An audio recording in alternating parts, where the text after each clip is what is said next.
ବିଲେଇ ମୋ ପୁଅ ରାକ୍ଷୀ ବାନ୍ଧିଲା ଠେକୁଆ ରାକ୍ଷୀ। ଶୁଭମ ରାକ୍ଷୀ ବାନ୍ଧିଛ? କଣ ଦବ ନାନାକୁ?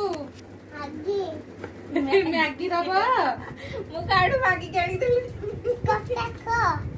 ଖୋଲିଦେବି ତୁ ଆଉ ଦେଖୁନୁ ହାତଟା। କେତେଟା ରାକ୍ଷୀ ବାନ୍ଧିଛ ଶୁଭମ? ଆର ବର୍ଷ ପଇସା ପଠେଇଦେଲି, ପୁଣି ଆର ବର୍ଷ ପଇସା ପଠା ହବ। ଏଇ ବର୍ଷ ନାନା ରାକ୍ଷୀ ବାନ୍ଧିଲା, ଆର ବର୍ଷ ବି ନାନା ଗୋଟେ ଦିନ ପାଇଁ ଆସିବ ରାକ୍ଷୀ ବାନ୍ଧିକି ଯିବ। ଆଉ ମୋ ଭଉଣୀ ଯୋଉ ମୋ ପୁଅ କିଏ ରାକ୍ଷୀ ବାନ୍ଧିବ? ଶୁଭମ ତମକୁ କିଏ ରାକ୍ଷୀ ବାନ୍ଧିବ? ଆଉ ଗୋଟେ ଅଛି ବାବାରେ 4ଟା ରାକ୍ଷୀ ଏକାଳେ ବାନ୍ଧୁଛି, ହାତ ପୁରା ଫୁଲ। ଆଉ ବାବା ନ ବାନ୍ଧୁ ପୁଅ ବାନ୍ଧୁ ସବୁ।